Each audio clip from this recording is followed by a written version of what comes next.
B12 дәрумені жетіспесе, біздің көңіл күйге, энергия деңгейіне, есте сақтауға, жүрекке, ас қорытуға, стресске алып келуі мүмкін. Ол Б тобының ең маңызды элементтерінің бірі. Сондықтан оның жетіспеушілігі шаршаңқылыққа, әлсіздікке, тіс мәселесіне, іш қатуға, тәбеттің жоғалуына және салмақ тастауға әкеледі. Ал ауыр жағдайда ол депрессияға, қаназыққа және ұмытшақтыққа апарады. B12 дәруменінің пайдасын білесіз бе? Деніміз сау, бойымыз сергек болу үшін бірінші кезекте денсаулықты күткен ләзім. Ол ең алдымен адамның ағзасына кері әсерін тигізетін темекі, ішімдік секілді зиянды әдеттерден бойды аулақ салудан басталады.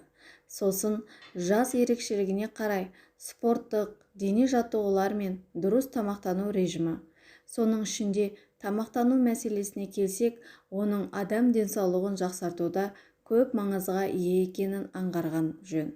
Керісінше дұрыс тамақтанбау адамды әртүрлі кеселге душар етуі мүмкін. Осындайда атам қазақ ауру астан деп бекер айтпаған ғой. Ал дұрыс тамақтану режимі дегеніміз аста болатын барлық микроағзаларды, пайдалы элементтерді бойға сіңіру. Осы орайда ағзаға ең қажетті, өте маңызды саналатын витаминдердің ішінен B12 дәрумені туралы кеңірек әңгіме қозғасақ. Жалпы B12 дәрумен не үшін керек? Қызметі қандай? Ағзада оның жетіспеушілігіне не әсер етеді? Оны қалай білуге болады? Және дәруменді қабылдаудың қолайлы уақыты қайсы? Дәрігердің айтуынша, кобаламин деп атпен белгілі B12 дәруменінің жетіспеушілігі ағзаға қажетті мөлшерде қабылдамаған жағдайда туындайды. Бұл дәрумен бірінші кезекте ағзаның дұрыс жұмыс істеуі үшін керек. Егер бұл микроэлемент тапшылық туындаса, онда ол денеде жүйке жүйесінде түрлі кеселдердің пайда болуына әкелуі мүмкін. Тәні бұзылған адамның жаны да күйзеліске түседі. B12 дәрумені негізінен күнделікті тұтынатын тағамдар арқылы ағзаға барады. Оның негізгі қызметіне тоқталсақ, дәрумен жүйке жүйесі мен қанның клеткаларын сау күйінде ұстап тұруға көмектеседі. Сонымен бірге, барлық клеткадағы гендік ақпаратқа жауап беретін нуклеин қышқылдарының түзілісіне атсалысады. Өкінішке қарай адам ағзасы B12 дәруменін өздігінен өндірмейді. Сондықтан құрамында осы дәруменге бай тағамдар мен сусындарды пайдалануымыз керек. Өз кезегінде ол 4 түрлік малдың етінде, сүті мен құс жұмыртқасында көп болады. Бұдан өзге, оны әдейі ашытылған нан өнімдеріне пайдалы қоспа ретінде қосады. Ересек адам күнделікті 2-4 микрограмм мөлшерінде B12 дәруменін қабылдау қажет. Әйелдер мен жүкті аналарға қажеттілік одан анағұрлым көптеу болса, балаларға жасына қарай оның мөлшері әртүрлі болып келеді. Бұл дәрумен бүкіл ағзаға оттегін тасымалдайтын қанның қызыл түйіршікті клеткаларын қалыптастыруға қатысады және адам иммунитетін қалыпты жағдайда сақтап тұратындықтан оның денсаулық үшін маңызы өте жоғары. Біз тұтынатын тағам арқылы B12 дәрумені ағзада сіңірілу үшін 3 жағдай орын алу керек. Біріншіден, желінген тағам ішке барған соң асқазан сөлі гидрохлоридтің әсерінен астың құрамынан бөлініп шығады.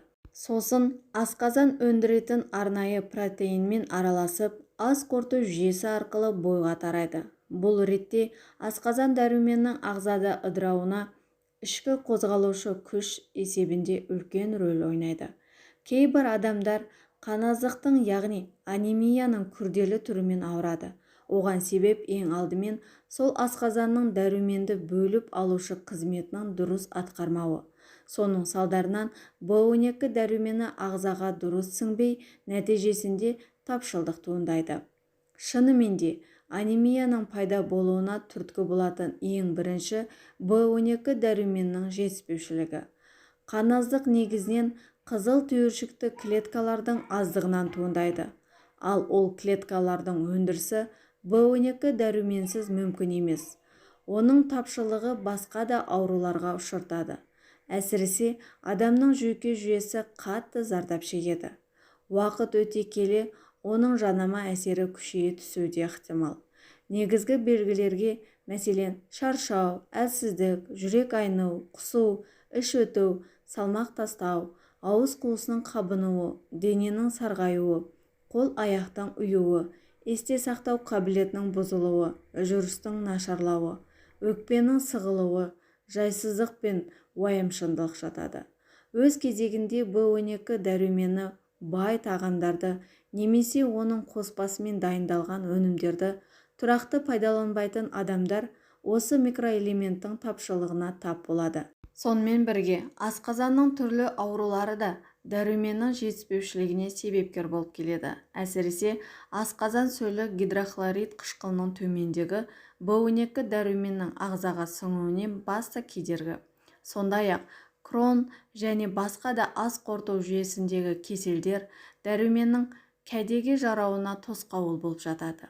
Бұған қоса арықтау үшін операция жолымен асқазан кішірейткен адамдарда да бұл дәруменге мұқтаждық артады.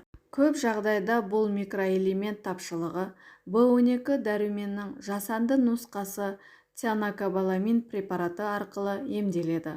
Аталған шипалық өнімді науқас бойындағы дәрумен мөлшері қалпына келгенше немесе өмір бойына ішуі мүмкін. Оның таблетка, ине немесе тамызғы түріндегі нұсқалары да бар. Егер аурудың алдын алмаса, дәрумен тапшылдығы жүйке жүйесіндегі күрделі ауруларға, сал болып қалуға, ақыл-естің жоғалуына, еркектік қабілеттің төмендеуіне, ауыр стресске, ішек және несеп жолдарының бұзылыстарына, эмоционалдық тұрғыдан мінез-құлықтың нашарлауына әкелуі ғажап емес. Тіпті кей жағдайда дәрумен тапшылдығы туындатқан ауру кеселдердің салдарынан адам әбден қалжырап, ақыры қайғыға ұластыруы да ықтимал. B12 дәрумені мына өнімдерде кездеседі: жұмыртқа, сиыр еті, күркетауық, теңіз өнімдері, сүт өнімдері және де ірімшіктерде. Сондықтан да дұрыс тамақтануды қолға алып, күнделікті тамақ рационыңызға осы өнімдерді қосып отыратын болсаңыз, сізде B12 дәруменінің тапшылдығы орын алмайды. Достар, егер сіздерге бүгінгі видеом ұнаған болса, лайк басып, комментария қалдырып, қолдап кетулеріңізді сұраймын. Сіздердің әрбір қолдауларыңыз мені шабыттандырады. Және де қазақша каналдың дамуына өз үлестеріңізді қосып, каналыма тіркеліп кетулеріңізді сұраймын. Келесі кездескенше сау, саламат болыңыздар, ауырмаңыздар, жүз жасаңыздар.